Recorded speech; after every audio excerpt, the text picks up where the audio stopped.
The next is related matter, but related specifically to the Companies Acts and the related defaults. That's the next slide.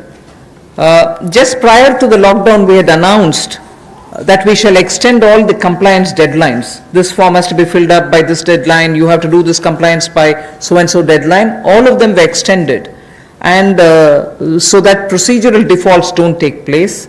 Technical or procedural defaults was one thing which people were afraid of if we hadn't extended the compliance date. So now what we are trying to do is decriminalize most of the sections in Companies Act where you have violations which are technical and procedural nature. So we want to decriminalize all of them.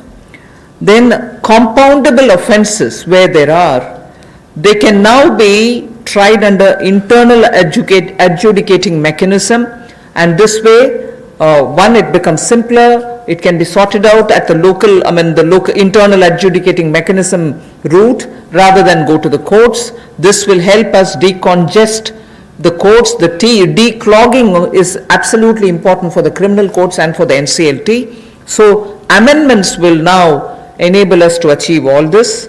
An ordinance again will have to be brought in for this.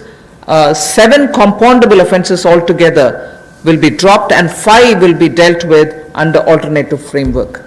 There was a thing introduced in the Parliament, but then we didn't even have the time to take it up. But this has 1 or 2 other additional features with which we will now come up with an ordinance so that immediately it can benefit companies.